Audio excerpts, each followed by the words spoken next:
ህይወታችሁን ለመቀየር የሚጠቅሙ ነጥቦች ክፍል 7። ዛሬ ደግሞ 5 ነጥቦች ይዤላችሁ መጥቻለሁ።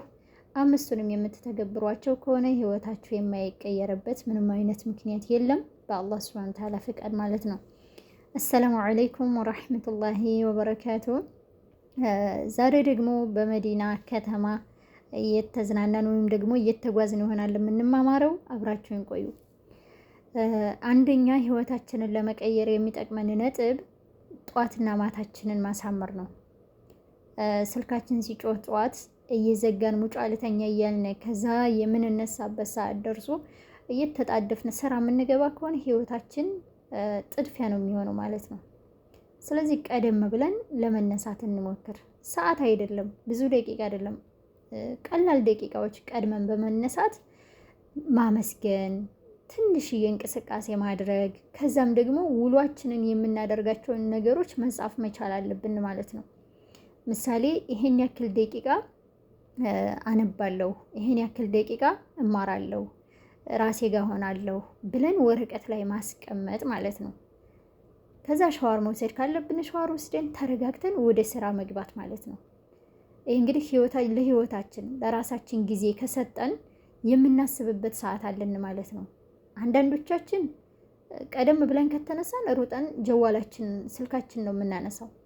ስልካችን አንስተን በቃ ህይወታችን የሚረብሸው ነገር የሚያሳዝን ሊሆን ይችላል፣ ተስፋ የሚያስቆርጥ እሱን አይተን ቀናችንን በክለን እንነሳለን ማለት ነው። ወይም ደግሞ እንደዛ ካላደረግን የምንነሳበት ሰዓት አልፎ እየተጣደፍን ነው ስራ የምንገባው ማለት ነው። እነዚህን ማስቀረት አለብን ማለት ነው። ከዛ ማታችሁን አሳምሮ ያልኩት ደግሞ ያው የጧቱን ነው የምትደግሙት።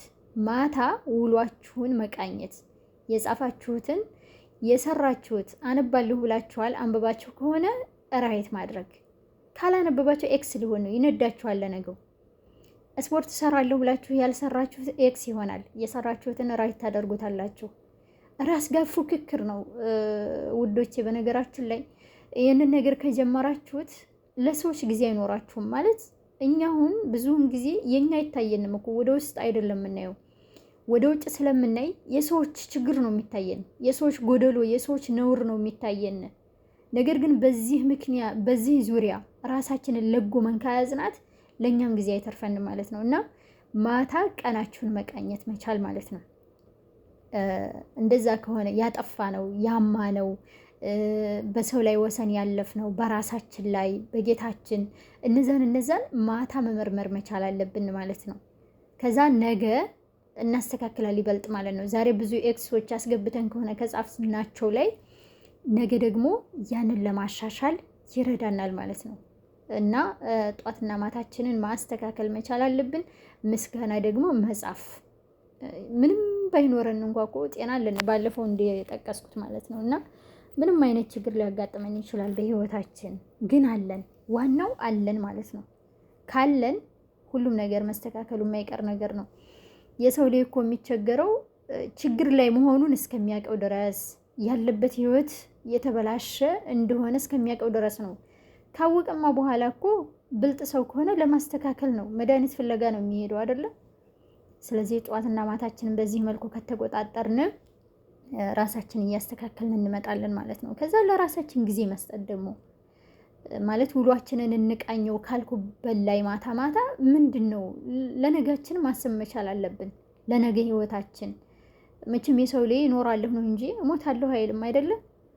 ምን አይነት ህይወት ነው መኖር የምፈልገው? ለዛ ለምፈልገው ህይወትስ ምንድን ነው ማድረግ ያለብኝ የሚለውን ራሳችንን መጠየቅ መቻል አለብን ማለት ነው። ሁለተኛ ነጥብ ህይወታችንን ለመቀየር የሚጠቅመን አዳዲስ ነገሮች መማር ነው። አዳዲስ ሰዎች ጋር መተዋወቅ፣ እንዲሁም ደግሞ ጠቅለል አድርገው ከኛ በላይ እውቀት ያላቸው ሰዎች ጋራ፣ እንዲሁም ደግሞ እኛ ልንደርስበት የምንፈልገውን ህልም አለን አይደል? ባለፈው የጠቀስኩት የኛ ህልም አይነት ያላቸው ሰዎች ብቻ ጥሩ ከኛ በተሻለ የሚያስቡ ከኛ የተሻለ እውቀት ያላቸው ሰዎች ጋራ ጊዜያችንን ለማሳለፍ ያኔ ብዙ ጊዜያችንን ለመስጠት እንሞክር ማለት ነው። ከኛ በታች እውቀት ያላቸው ህይወት ጨለማ እንደሆነች መቀየር እንደማንችል የሚነግሩን ወይም ደግሞ የሚያወሩ ሰዎች ጋራ ያለንን ግንኙነት መቀነስ መቻል አለብን። በታድሎ ነው። እኔ አንድ ትምህርት ጓደኛ አለችኝ እና ህይወትን አቃላህ ነው የምታሳየኝ እና እንደነዚህ አይነት ሰዎች ከታደላችሁ እነሱ ጋር ጊዜያችሁን ብታሳልፉ የተሻለ ነገር ነው የምታመጡት ማለት ነው። ነገር ግን በዙሪያችሁ ተስፋ እንድትቆርጡ የሚያደርጓችሁ ሰዎች ካሉ እነሱን ራቅ ማለት ያስፈልጋል ማለት ነው። ስለዚህ አዳዲስ ሰዎች ጋር መተዋወቅም አዲስ ነገር በህይወታችሁ እንድታመጡ ይጠቅማችኋል ማለት ነው። እናንተ የምታውቁት እንኳን ቢሆን የነሱ ሙያ ግን እነሱ በሌላ መልኩ ነው የሚሰሩት። ስለዚህ ያውቃለሁ ማለታችንን ትተን ከነዛ ሰዎች አዲስ ነገር ለመማር መማር መቻል አለብን ማለት ነው። ሶስተኛ ነጥብ ምክንያታዊ ሆኑ። ለምንድን ነው ለመቀየር የፈለጋችሁት? ምክንያት ካለን ቢደክመን ቢያመን ምንም ቢሆን እንጥራለን ማለት ነው። ምክንያት አለና። ስለዚህ የሆነ ህልም ስታስቀምጡ ምሳሌ ሀብታም መሆን ነው የፈለኩት እንበል።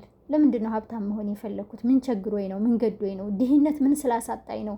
እኛ ስደተኞች ድህነት ምን አሳጥቶናል ብንል ልጆቻችንን እያስለቀስነ ጡታችንን እያፈሰስነ እየታመምነ ልጆቻችንን ጥለን ሰማይ መሬት የተደበላለቀ እስከሚመስለን ድረስ ማለት ነው ስደት አስወጥቶናል አይደለም?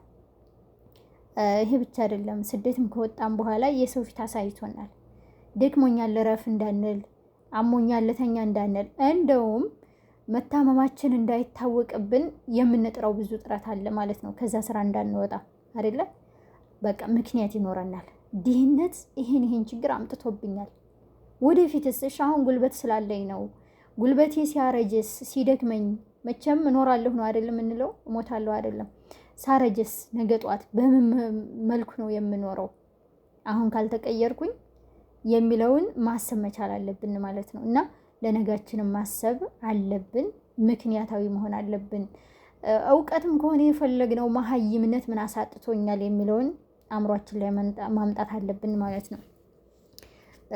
ኢላኺሪ ሁሉንም ነገር መጥፎ ባህሪ ኑሮን መጥፎ ባህሪያችንን ለማስተካከል ከሆነ እየጣርን ያለ ነው ህልማችን እሱ ከሆነ ይሄ መጥፎ ባህሪ ምን አሳጥቶኛል የሚለውን ራሳችንን መጠየቅና ከዛም መልሱን ከራሳችን ማግኘት መቻል አለብን ማለት ነው። አራተኛ ስበበኛ እንሆን። አራተኛ ነጥቤ በቃ የሆነ ህልም ካለን ለትንሽ ለትልቁ ስበብ አናብዛ፣ ከፈለግነው ህልም እስከምንደርስ ድረስ ማለት ነው። አዎ ብዙ እንቅፋት ሊያጋጥመኝ ይችላል። እኔ ምሳሌ ዛሬ ትልቅ ሐዘን ላይ ነው ያለ ነው ማለት ነው። እና አላህ የረሃመው ወንድማችን የእናቴ ያጎቷ ልጅ ሙቶብናል። ዱዓ አድርጉለት አላህ ጀነት እንዲወፍቀው። ግን ምክንያት አለኝ ለመቀየር እና ደግሞ ተቀይሬያለሁ አልተቀየርኩም፣ እውነት እኔ የድሮዋ ነኝ ወይስ ተቀይሬያለሁ የሚለውን ራሴን እንድመረምር ራሱ ረድቶኛል። ስልኬን አንስቼ ስቀዳ ማለት ነው። እና ስበበኛ ወይም ደግሞ ምክንያት የምናበዛ አንሁን፣ ስበብ የምናበዛ አንሁን ማለት ነው። አምስተኛ ለትንንሽ ለውጣችን እውቅና እንስጥ። በቃ ደክሞ የነበረ ቁርአኔን አንስቼ ቀራሁኝ፣ ደክሞ የነበረ አሞ የነበረ የሆነ ማድረግ ያለብኝን ወረቀቴ ላይ የጻፍኩትን ነገር አደረግኩኝ። በቃ ራሳችንን እናመስግን። የምር መጀመሪያ መመስገን ያለበት አላህ ሱብሓነሁ ወተዓላ ነው። ግን እኛም ድክም ብሎን ዛል ብለን ማረፍ ፈልገን መተኛት ፈልገን መዝናናት ፈልገን ራሳችንን ለጉመን ይዘናት ምን አድርገናል? ማድረግ ያለብንን ነገር አድርገናል ማለት ነው። ስለዚህ እኛን ራሳችንን ሌላ ሰው እስከሚያመሰግናት መጠበቅ የለብንም። አልሐምዱሊላህ ረቢ ይሄን አደረግኩኝ እኮ አመሰግንሻለሁ እኔነቴ ማለት አለብን ማለት ነው። ዘናም እያላችሁ ሁል ጊዜ ጠበቅ ማለት የለብንም ማለት ነው። እና ራሳችንን ሁል ጊዜ የምንወቅስ ሁል ጊዜ የምናማርር አንሁን። እኛ ስለሆነ ነው አይደለ ብዙውን አቀበት የወጣ ነው። ብዙዎች እኮ ተስፋ ቆርጠው የቀሩ አሉ። እኛ ስለሆነ ነው እዚህ የደረስነው የሚለውንም ራሳችንንም አያት ማድረግ አለብን። ሌሎች እኮ አያውልንም። ሌሎች የሰው ልጅ ትልቅ ለውጥ ካላመጣን ትንንሹን ለውጣችን ድካማችንን አያውትም። ሰው የሚየው ድካማችንን አልፈን የሆነ ደረጃ ላይ ደርሰን ስኬቱን ነው ሰው የሚመለከተው አይደለ? ድካሙን ደግሞ ከአላህ ሱብሓነሁ ወተዓላ በታች እኛን የምናየው የራሳችንን ድካም አይደለ? ስለዚህ ትንንሽ ለውጣችንን ትንንሽም ብትሆን የምናመጣት ለውጥ እውቅና መስጠት መቻል አለብን ማለት ነው። እና ይሄን ይመስላል የዛሬው ትምህርታችን። እንግዲህ ሰብስክራይብ ላይክ ማድረግ አትርሱ። ሁስነት ዩብ ያው ደስ ብሎኛል። አሁን በቃ ይሄ ሁላ ተከታይ ሰው እኮ አለ እያልኩ ማለት ነው። እና ክበሩልኝ ከማለት አሁንም አልወገድም፣ እያደረ እንበዛለን ማለት ነው። ሱብሓነከ አላሁመ ወቢሐምዲከ አሽሀዱ አን ላ ኢላሀ ኢላ አንተ አስተግፊሩከ ወአቱቡ ኢለይክ።